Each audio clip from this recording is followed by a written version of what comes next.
and welcome to Prog and Progeny. This week we've got a really special episode because we're joined by Nick Davis, who was a producer and engineer on a number of Marillion albums over the years. And I really enjoyed this episode. I think it's been, I don't want to say my favourite because that's mean to the other episodes, but I really enjoyed it. It was a really good episode, I think. I was editing it and I was laughing, and I rarely do that, so. That's good to know, yes. You never laugh, Talllah. I don't laugh at us talking in post, no. But Nick's is a very excellent guy. Storyteller, yeah. Yeah. And he had some really good stories. It was really nice to see him after all these years. It was fun to chat with him. So yeah, we won't keep you too long. There's a few things I just need to say. For a start, we have a few new members to our subscribers list. We've got Jonathan Frew, Paul Rose, also known as Mr. Biffo, who's got his own podcast, Between You and Me. I think he's still doing that. And Ron Graves, Tally Diablo. Tally's an old friend of mine. Hello, Tally. Ronald Wild. I've had some correspondence with Ronald about keyboards. Ethan Wecker, Ty Kent, Paul White, Tracy Odis. Sorry if I pronounced that wrong, Tracy. And Kevin Duddy. Actually, his real name is Kevin Gladdock. And he was one of our Buzzsprout subscribers who's moved across. Welcome back. Richard Broadley and Jim Oxenford, who I also know from our Buzzsprout days. Anyway, so let's not mess about for too long. Let's get on with the episode, shall we? Thank you very much. And there's a little bit at the end where you can hear Nick's dog barking, but just ignore that. It doesn't ruin the episode. No, it's fine. It's right at the end. Anyway, before we start, I was going to say, there's no book chapter this week. We're going to do that next time because this is quite a long interview. We'll get back to the book next time. Hello, Nick. Hello, Mark. Hello, Talllah. Hi. Welcome to Prog and Progeny, our little podcast. Great. Nice to be here. Yeah, it was funny because I watched the Simon episode, which was great because I worked after that with Simon Hanhart and he nearly killed me, but not in a nasty way, but as in he never went to bed. But that work ethic of the early 80s. Yeah, that's right. How did I get into music? Well, interesting. I suppose I was always musical. So I was a cathedral chorister at Rochester Cathedral and played the piano, played the flute at school. I was in an orchestra playing the flute. Got a drum kit in the sixth form, school band, went to uni, in a band playing drums, not bad, but not great. We went into the studio to record some tracks. And I just went, fuck, this is where I want to be. I loved it. I could do music, and I was studying physics, in theory. So I thought I could combine a bit of technical, bit of music. Anyway, so finished uni, I got a job as a barman and wrote to all the record companies for about a year, just saying, give us a job. I eventually became a medical rep selling suppositories and headache tablets and something for leg ulcers. Anyway, I got a call on the Tuesday saying, oh, this is Polygram Human Resources or whatever they were called. And so we got your letters on file, and I was shocked at that because I thought no one ever kept these letters. But so would you come for an interview on Thursday? And I went, yeah, of course I would. I was meant to be going out with my area manager on Thursday to see all these damn doctors. So I thought, oh shit. So I rang up and said, I've got terrible toothache. I shouldn't be saying this, should I? I'll probably get sued by this company. The only appointment I can get is on Thursday. So they said, that's fine, we'll reschedule. So I went up to London in a suit and tie, crazy, no clue about the music industry. Turned up, I got to Victoria Station and I thought, oh fuck, I don't know anything about Polygram. So I bought Music Week, which was the music magazine. Yeah. But there was only one that was about 3 months old at Victoria Station. Anyway, I thought, well, it's better than nothing. So I bought this Music Week on the tube. I just looked down the charts and looked on who was on Polygram, and it was Dire Straits and Tears for Fears and loads of other bands like that. Anyway, and there was a little article on the front says, Polygram in merger talks with Warner Brothers or something. So anyway, I read this. Anyway, go for an interview, sit there with this the studio engineer and this sort of guy from business affairs. Anyway, they said, you know, what do you want to be paid? And I said, I'll do it for nothing. And yeah, it's very good negotiating skill. Well, I just wanted that job so much. Anyway, so then they say, oh, what bands do you like? And I rattled off the Polygram roster, which was really pathetic in hindsight, but you know. So, yeah, just pathetic. Anyway, and then, you know, just normal sort of chit-chat. And at the end, the guy said, the engineer said, well, don't hold your hopes up too much. There's, we're interviewing a few people. And I thought, oh, fuck, that's not good news. And the business guy said, any other questions? And I just said, oh, how's your merger going with Warner Brothers? And he went off on one, you know, percentages of this, share amounts, da-da-da. Anyway, I clouded over at this point. And then at the end, he said, oh, does that answer it? I went, oh, yeah, that was great, thanks. Anyway, went home, Friday morning, call, you've got the job. And I went, what? Anyway, so rang up the medical company, told them to stick their suppositories where they belong, and quit. So that was great. Started at Polygram. And I was just a T-boy and working in the copy room. And it was great. I mean, the studio was fantastic. In hindsight, looking back at the amount of, like, we had Fairchilds, we had a little Neve desk, which meant nothing to me at the time. And I had two really good Decca engineers who taught me everything. But probably means nothing to most of our listeners as well, actually. Right. Oh, sorry. But anyway, but it was really good equipment. And I had two really great old school engineers showing me what to do. But I wasn't in the studio, really. I was just making tea and working in the copy room, but I spent all my extra hours helping out in the studio, and then I eventually got to be an assistant in the studio.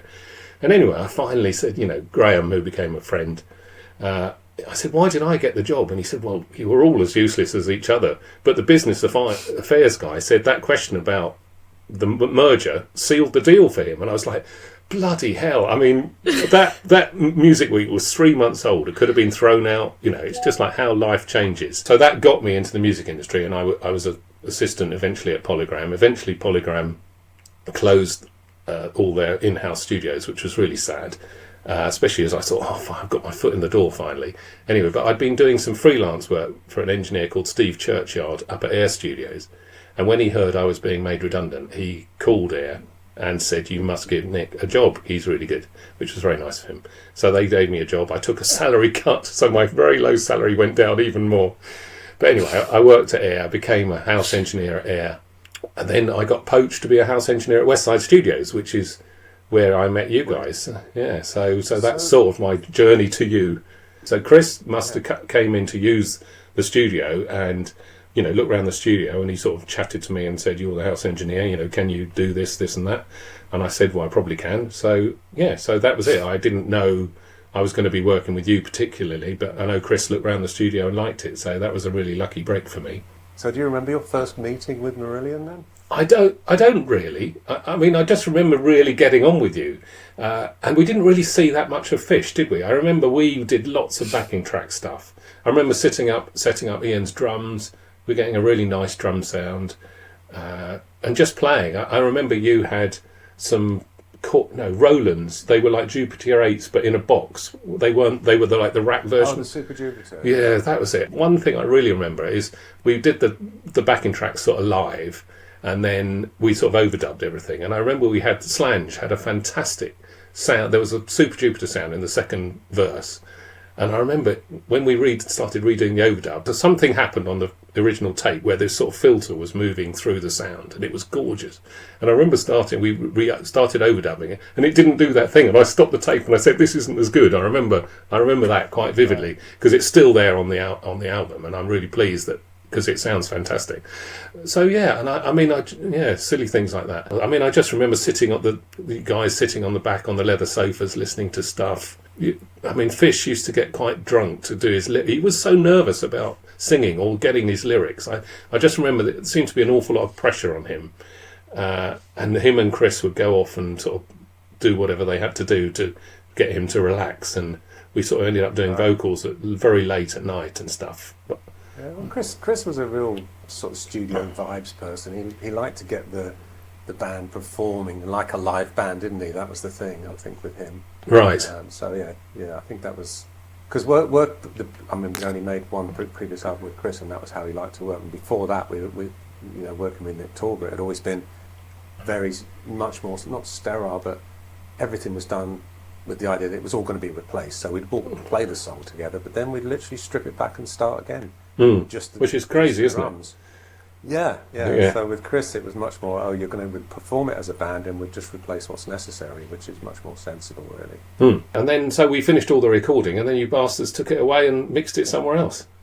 I was going to ask you about that, because that was Chris's decision. And we always, I can't remember the details, but my memory is that we assumed that you'd be coming with us to Activision, but of course you were the house engineer, so it kind of makes sense in that sense that you didn't come with us, although we have in the past taken engineers from studios with us to finish a project, so it wouldn't have been unheard of. No. And we didn't like David Jacob, the guy that mixed it. We didn't want him to mix it. I don't suppose you didn't even know him, did you, until you went there? No, Right? never met him. Yeah. I didn't know him. Why didn't you like him? Not I guess he won't be coming on then. No, we won't be inviting him on. I'm not sure why Chris selected him, but I think it was because he liked his mixes with the Pet Shop Boys or something. But he was very... I can remember something to do with the bass pedals. We were unhappy with the sound of it because he kind of wound the bottom end out or something like that. And his answer was something like, "Oh, but but look at the meter, look at the scope." Whatever, Don't use your ears. Don't use your ears, exactly. Yeah. God knows, someone has to listen to this. Made us all go, nah, we don't like this guy. Yeah. He's not approaching it the same way as we would. Yeah. No, it's definitely a thing, isn't it? I remember doing a mix at British Grove, and I wanted to put a compressor on, or Fairchild on or a limiter on the out mixes, and I put this on, and I wasn't sure it sounded as great as it. And I said, "Well, I'm not sure this is the one." And the assistant said, and he got this frequency spectrum thing of this bit of kit that they tested. Said, "Look at this spec. How can it not be good?" And I said, "Well, it doesn't sound good, does it? It's not doing what I wanted to do. I don't give a toss what your graph says." But people forget, I think. It takes a while to become confident to just use your ears and forget everything else, because the only way we ever get judged is by people listening to stuff, isn't it? So after Clutching at Straws, we buggered off to Advision, and then we came back a little while later, didn't we, to do Thieving Magpie. So Talllah, after Fish left... but I also did a remix of Warm Wet Circles, didn't I? Oh, right, for the single. Yeah. So that I felt really good about that, because it sounded better than the original, so I was well happy. Well, we all thought it was a mistake not to mix it at the time. So I've forgiven you. Why you ended up doing more of it? Well, you did come and do the next album with us. Yeah. No. To be honest, it wasn't that big. I guess I didn't even think it would happen, and probably, I had hadn't really mixed an awful lot of stuff by then, so maybe it wasn't a disastrous decision for you anyway. So it's not that unusual for producers to have one engineer record it and another mix it, because you get a fresh pair of ears on it if you have somebody else mix it. Yeah. So sometimes I wasn't totally devastated. I suppose I was sad, but it didn't seem like a big thing. It wasn't a big deal, but it was good to do Warm Wet Circles. I forgot about the live album in between. That was... because that kind of leads me to my next question, because just to explain to Talllah, I'm not sure if you... That's what you did, I do know this, because you split up, and then you needed a bit of money, so, to commemorate... It was kind of a... It was like an amicable split move. Okay. Yeah, exactly. It was like a stopgap to film, so while we regrouped... Worked out what you were going to do, We had to find a singer, Fish had to get a band together for his solo career. So was that the thing I recorded live at Lorelei? Did you record live at Lorelei? I did, yeah. You came to Lorelei? I did, yeah, beautiful. What a venue. Yeah, we used a German mobile called Dirk Studio, and I'm still in touch with Peter Brandt, who now runs his own sort of mobile industry in Germany. So you introduced me to Peter Brandt, who I've used for, how many years is that? 35 or something terrifying. So Live at Lorelei, So Live at Lorelei was while Fish was still in the band, obviously, around about 1986. So was that separate to this? So Live at Lorelei was its own little thing, and then that did. Was a video. Okay. That was So it was a filming. We filmed this show in Germany, an open air show. Yeah, and it was beautiful. Just what a setting. a great day. Yeah. Yeah. So then, after Fish left, it was like, okay, we need to go in the studio and put out a live album to earn some money. Okay. And The Thieving Magpie was it. And it was a bunch of recordings from different periods in our career. We didn't want to use just one live show because we felt it didn't represent what we wanted to put on this album, which was meant to be a celebration of the band's career so far.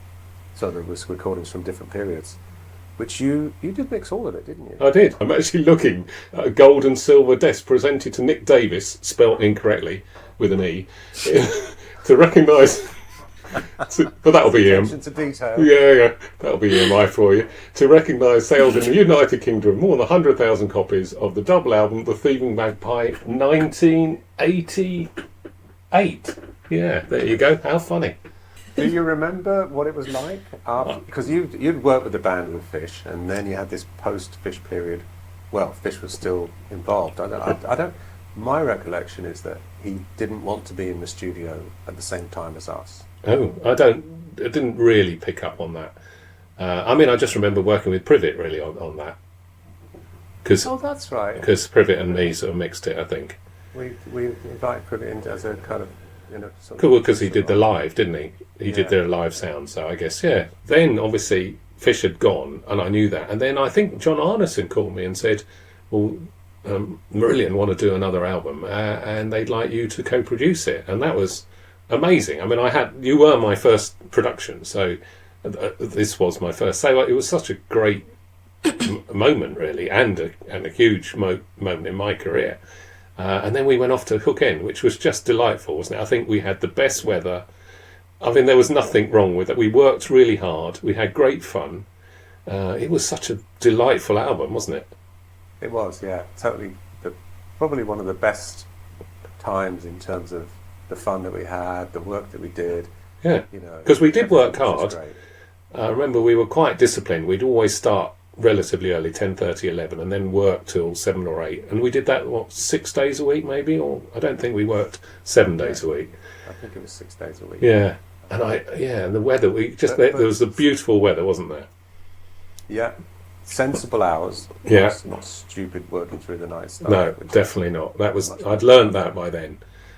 Going back to Simon, I remember I worked with a band called Wasted with him, and I felt bloody wasted at the end of it because they would Pete Way from UFO. Yeah, so I think I did 6 weeks at Westside with him, and start at 11. They would work till 4 in the morning. Everything after midnight was utter bollocks, I'm sure. But then they say, Nick, we'll be in at 11. I'd have to get in at 10:30. They'd turn up at 2, and they just did that for the whole session, and it nearly killed me because I was doing all my hours. I was doing about 3 or 4 hours a day more than them because they never turned up when they said they would. Every day they'd say, "Oh, we'll be in at 11," and they never were. So, I love Simon, and I worked with him since then. I did some mixes for him, and he was fantastic. That's such a nice guy, good engineer.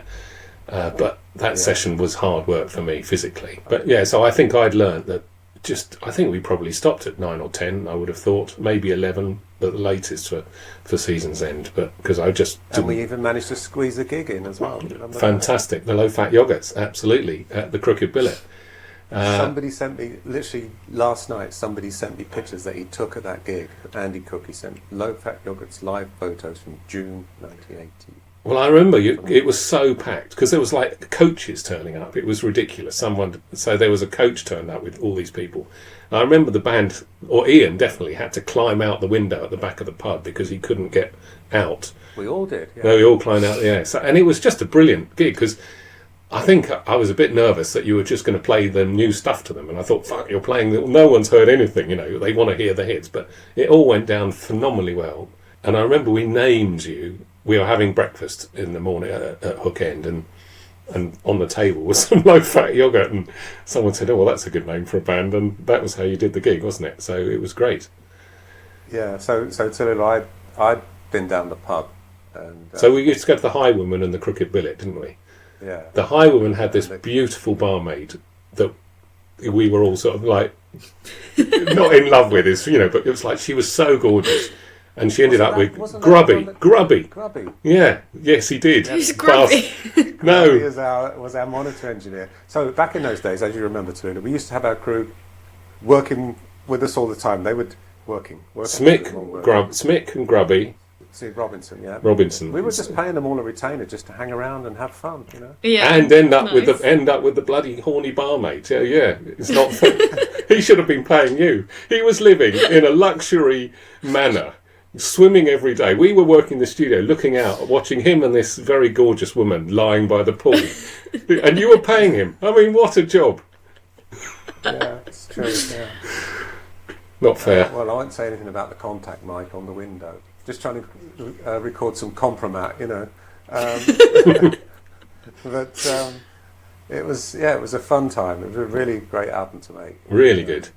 Yeah, and the ballooning, obviously, the hot air ballooning, which just got bigger and bigger, which was so funny. Started with 2 balsa sticks and 9 birthday candles and a Sketchley bag. And then it went to 2 Sketchley bags. And then it went to survival bags. And I think the end... Space blankets. Oh my amazing. God. Yeah. And they were fantastic. I think I saw a picture of this at the back. Well, that one balloon was as tall as the building, wasn't it? And it had the drilled out camping gas stove. That was so funny. And do you want to tell that story? Well, so I'm in the studio, probably with Steve doing guitar solos or something. Suddenly the fire alarms go off. And Mark had been round the maintenance room was right behind the control room, and he was drilling out. We were trying to improve the burner, or he was trying to improve the burner on a camping gas stove so we could launch this really big hot air balloon. Anyway, so he tested this burner under one of the smoke detectors or fire detectors. So suddenly all the alarms go off, and we go, oh shit. So we switch them off, but we can't stop the fire brigade coming. Once that calls the fire brigade, and you can't stop them. Anyway, so these sort of 2 fire engines turn up, and they sort of find out what's happened, and they go, well, that's fine, don't worry about it. And then they saying, oh, we got a new boss in the area, and he's not very good. And so we go, oh, okay. And he said, yeah, we had to go to a barn fire the other night, and he didn't have a clue what you're going to do. What are you going to do with the barn fire? And so we say, well, what do you do with the barn fire? He says, oh, nothing you can do with a barn fire. You've got to let it burn out. It was a great line, you know. But I remember driving around the countryside, watching this balloon, which we started filling it with hair dryers because we were trying to save the gas. So it was about 3 or 4 hair dryers under this massive. Well, you remember the flame? So the flame was massive. It's like a burner, the bit that looks like an oven, like a hob. And you drilled it out. And then there's like a tiny needle hole where the gas comes out and it mixes with the air. So the hole's tiny, and I thought, I'll just make it a bit bigger. So I got a drill and made a big hole. And then I thought, I better test it. So I lit it, and instead of it being a little flame like this, the flame was like 1.5 meters long, about this wide. Yeah. Jesus, and that's what set the alarm off. Yeah. But when we were filling the hot air balloon, which is a big balloon, I did want to use a big flame in an enclosed area. So we used the hairdryer to inflate it a bit. To get more. Yeah.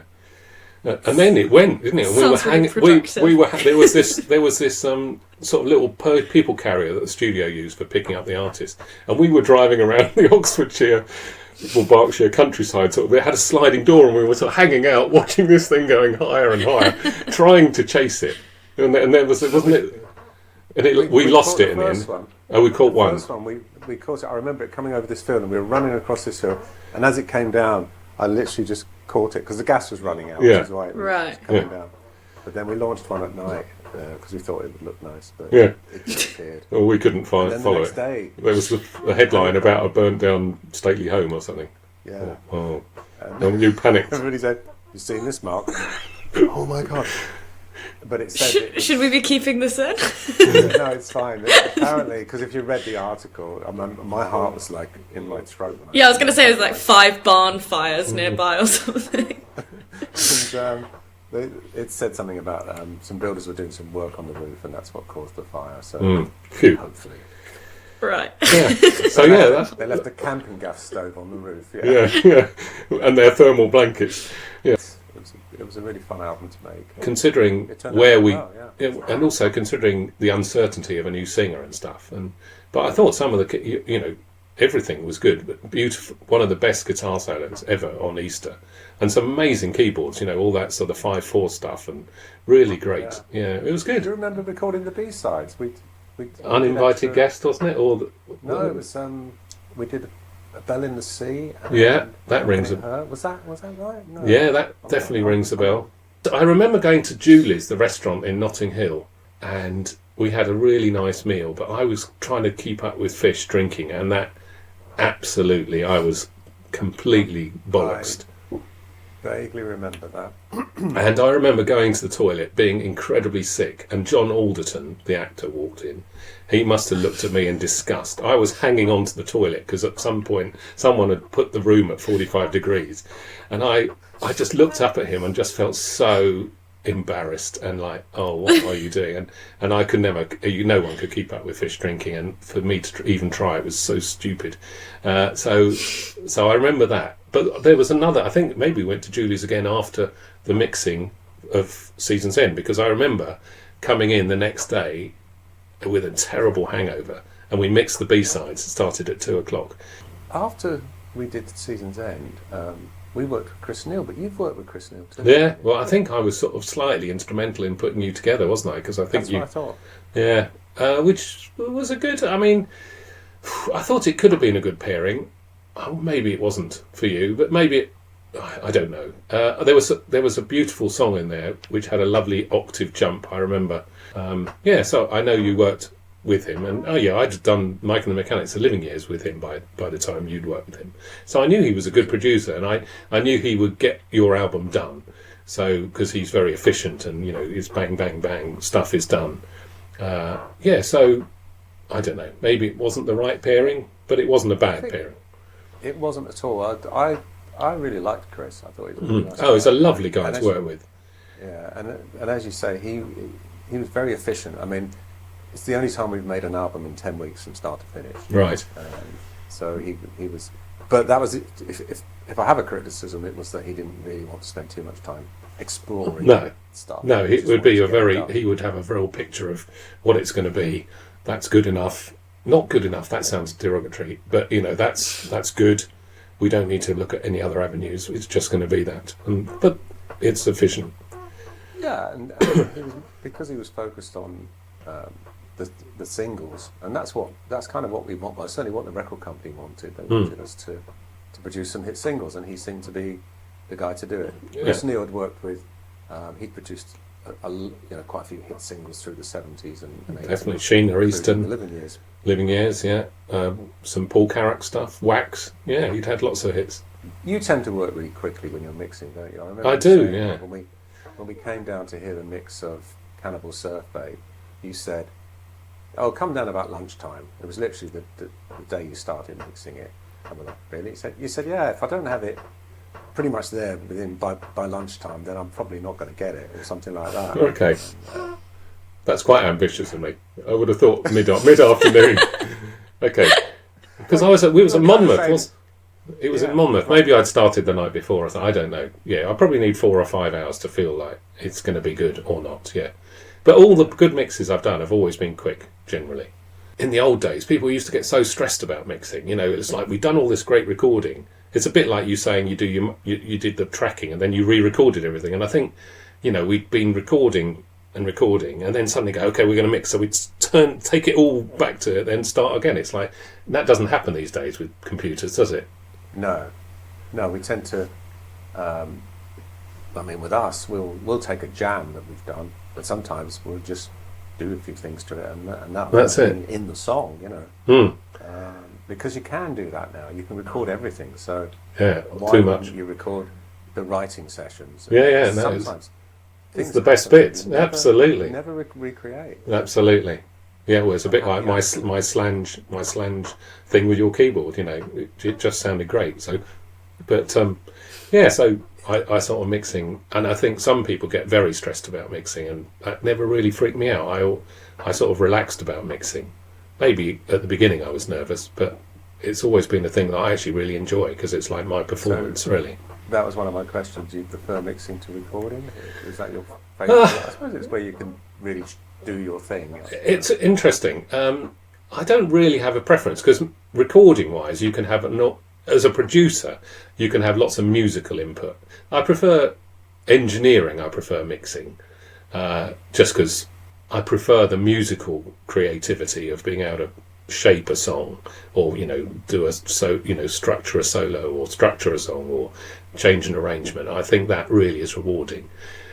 So the engineering side of recording I don't find as exciting, and mixing I think is like it's like you're a chef with all the ingredients trying to make it taste as good as possible. So I really have always enjoyed mixing.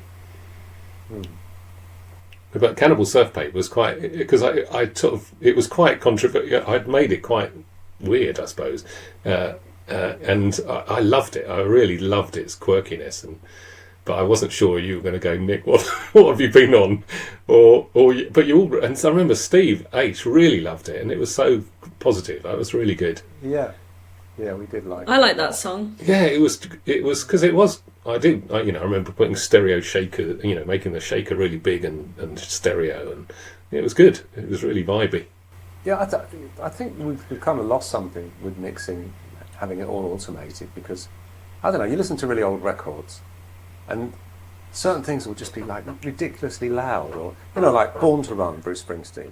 There's some bells on there, just incredibly loud, and you just think, but it's part of the thing, part of the sound of the song, because you didn't have such control over it. Because basically, Talllah, I'm sure other people listening won't understand this, but unless we explain it. But so you have all the tracks of different things, and when you're mixing in the old days, you literally had to put your finger on the fader and move it up or down to make it louder or quieter as the song was being. And Talllah, in the old days, the keyboard player would be in charge of the keyboards, and the drummer would be in charge of the drums, and the bass player would have the bass fader, and they'd all be trying to make their bit a bit louder than everyone else. So you'd have to go, no, you can't do that. You can't have that solo. But that's how things got too loud, but sounded great. And I'm going to go back to my mixing quickly, because with automation, you can just make everything sound beautiful and smooth, but it loses its magic. So take a mix when it's sounding good.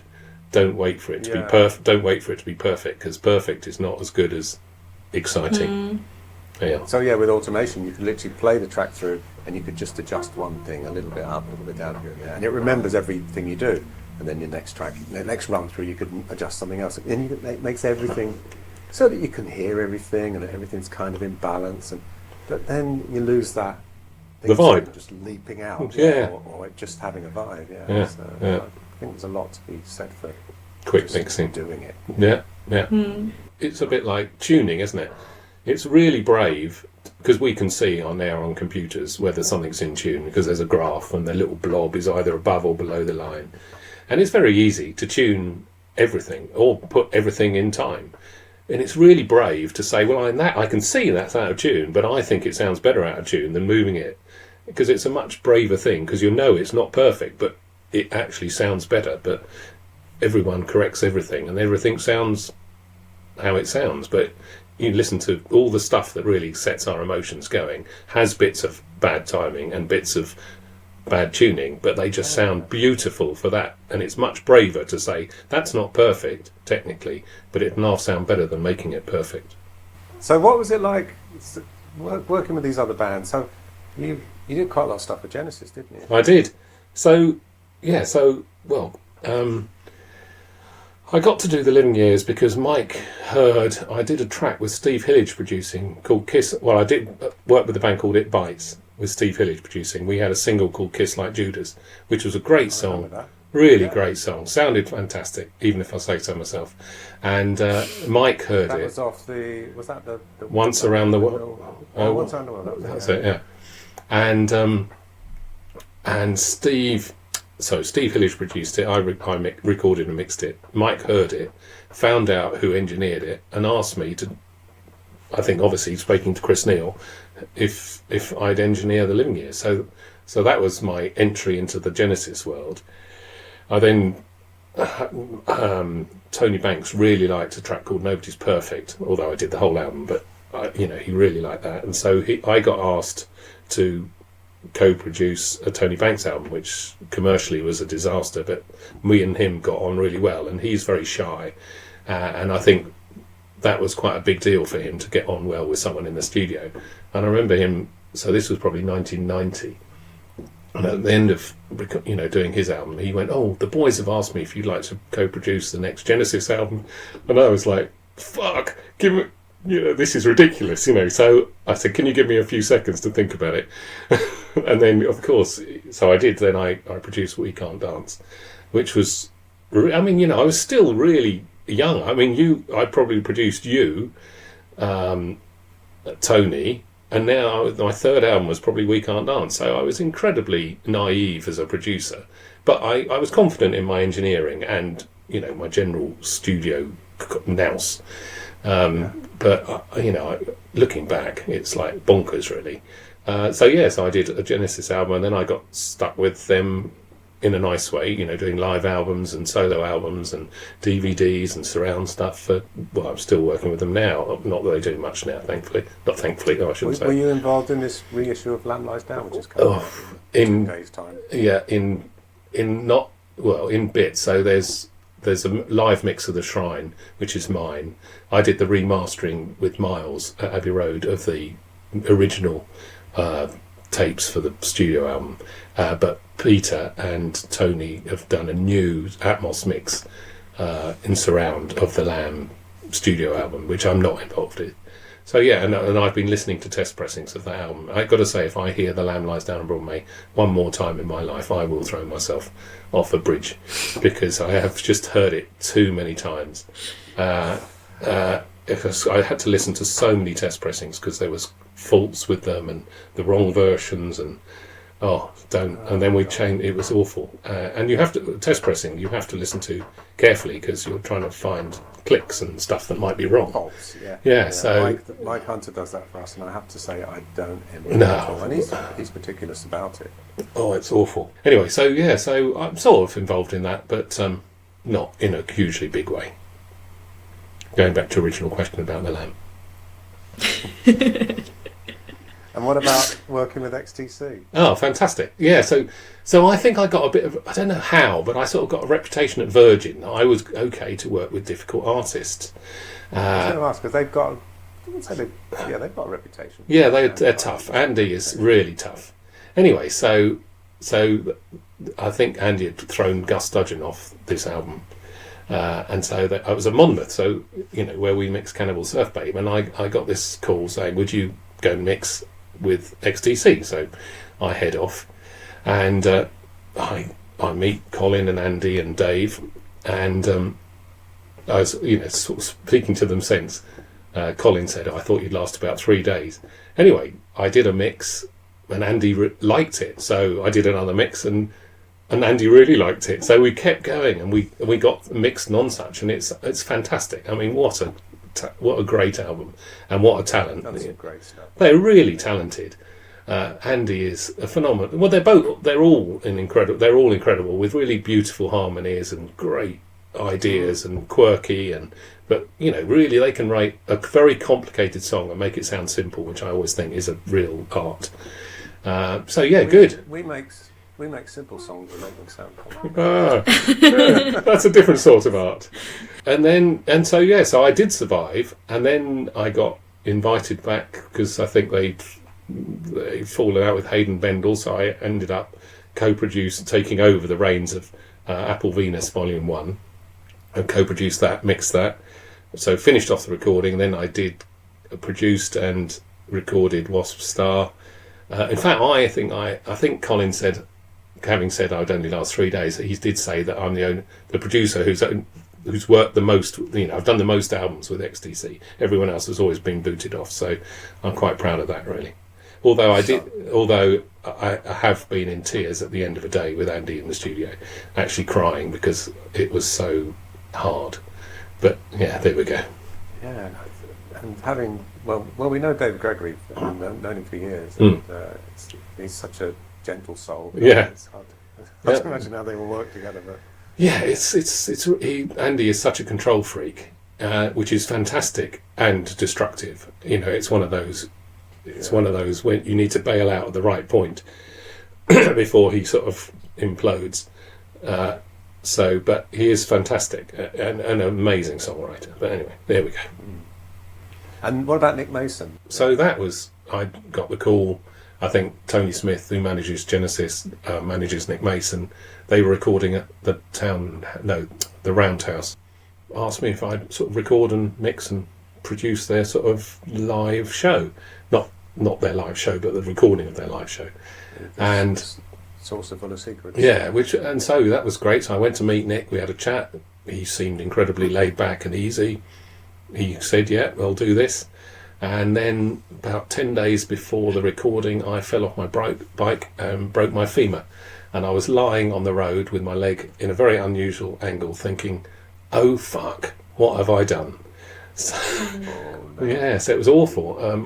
I'd cycled. It was on a push bike. I'd cycled through this ford, probably about 5 miles an hour, and it was only about 6 foot wide. But the bottom of it was covered in algae, and my bike slipped from under me, and I just went slap onto my thigh, and I thought, "Oh shit, that's not good." I knew it wasn't good, and then I went down to feel where my leg was, and it wasn't where I was expecting it to be. So I sort of pulled my leg round and lay in the road. There was no mobile signal, and some walkers found me, and they called an ambulance. Well, they didn't, but they went up to a farm up the road and called an ambulance, and it was quite funny because the ambulance turned up on the other side of the ford, and they had their little stretcher to put me on, and they slipped over in the ford as well. It was a bit like a comedy. It was like, oh no, this is like Norman Wisdom or something, you know. Anyway, I got carted off. Anyway, I was lying going, "Oh my God, I've got to record Nick Mason in a week's time." And I couldn't get dressed. I couldn't do anything. I was just like, anyway, so I had a friend who was going to he gave me a lift up there. I was on crutches. I had Peter Brandt, who we talked about earlier from Lorelei, was set up to do the technical recording stuff. And I remember Peter had to come in the morning and put my socks on for me because there's no way I could reach my socks. So that's how well I know Peter now. Anyway, so I recorded it, or got it recorded, and then we went to Rack Studios to mix it. And so I was walking around on crutches. There was a producer suite at the top of Rack Studios, and Rack Studios in St John's Wood, beautiful, old. It's like a massive, almost like a block. It's a really good studio, and it's still got the vibe of an old 70s studio. It's probably my favourite studio in London now because it's just. Even though it's still there. Yeah, it's still there, and it's fantastic. It really feels like the old, like all modern studios are just awful. There's no vibe. No one's got any money, and everyone's doing everything really quickly and on a computer. Rack still feels rock and roll. It's fantastic. So we did all the overdubs at Rack, and then the first night, all the band bugger off. The assistant says, "Oh, I'll show you where the room is," and you have to go up this really tight staircase, 2 floors, and I'm on my crutches, and I get up. And he says, "Oh, if you go downstairs, some of the doors are alarmed." And I said, "I'm not moving from here, and this is me done for the night." Anyway, at 1 a.m, I wake up, my chest, and every time I breathe, is really hurting, and I think, "Fuck, I'm having a heart attack. What's going on?" And then I go, "Oh no, maybe I've just had an operation. Maybe is it an embolism?" Anyway, so I ring 111, and the lady sort of talks you through the symptoms. And then I say, "Well, I had an operation a big operation on my leg, a big bolt's been put in and stuff, and every time I breathe, it really hurts." And Anyway, so she says, "I'm calling an ambulance. There'll be an ambulance there." And I said, "Well, I'm up in the gods, and I don't know if I can get downstairs." She said, "Well, if you can't open the door, they'll knock the door down. The ambulance will break in." And I'm going, "Fuck! I can't have this. I can't have you breaking into Rack Studios with So anyway, so I said, "Look, I'm going to get dressed." So I sort of managed to pull on a pair of trousers, which was really hard, and I get down these stairs. And I remember the assistant saying some doors are alarmed. I go, "Well, fuck it, who cares?" So anyway, so I find a fire door because I don't know where I am in relation to the studio. I don't know where the front door is, definitely. So I find this fire door, and I think, well, I'll break it open because if the alarm goes off, so this can't be any worse than them breaking into the studio. So get down this bloody staircase, open the fire door, wedge a fire extinguisher in there because I thought the last thing I want to be is locked out now. Anyway, I see the blue lights turning up. So anyway. So they turn up. There was a guy and a lady. they come and said, "Oh, are you there?" And I said, "Yes, I've got this pain." And they said, "Well," and then the guy goes, "Fuck, this is Rack Studios," and he's as a musician, so he's like wondering. He's like, he forgets about me completely. He starts going, "Look at those discs. God, did they record here?" And the lady says, "Maybe we should, give this guy an ECG or something," Whereas he's sort of going, remind him of his job. Yeah, he's doing a sort of a tourist thing about being in Rack Studios. Anyway, so they do an ECG, and I'm not having a heart attack, and I haven't got an embolism, so that makes me feel better. And she says, "Oh, well, now we need to take you to, protocol is we take you to A&E, and you'll sit there for 5 hours, and who knows what will happen." So she said, "You could tell us not to do that and just take me up." And anyway, so I said, "Well, that sounds like a far better solution." And she sort of sees me going up the stairs with it, and she says, "I think you've pulled a muscle, an intercostal muscle, and I think that's where your pain's coming from, because you're using these crutches." And she said it's not unusual, for people to. So anyway, they tuck me up in bed, give me loads of painkillers, and send me off. And I wake up the next morning and sort of relate this story to this. All this has happened in the night, and everyone's oblivious to it. But anyway, and then we went to Abbey Road, which was totally. Very no exciting events happened at all, but we mixed the album, and it's really good. I'm proud of that, Nick Mason. I listened to One of These Days there's a video of it online. Yeah, it sounds great. Yeah, it sounds really good. I think as a live album, it's one of the better ones I've done, definitely. Yeah, the drum sounds really cool, really good. Well, that's me being a drummer, you see. Yeah, always wanted the drums to sound good. Well, I want everything to sound good, honestly. It was great to meet you. Yeah, you too. Thanks for Really coming. no, it's been a pleasure. Yeah. It's always, it sort of feels like another life, I always think, nowadays, because the industry is so different.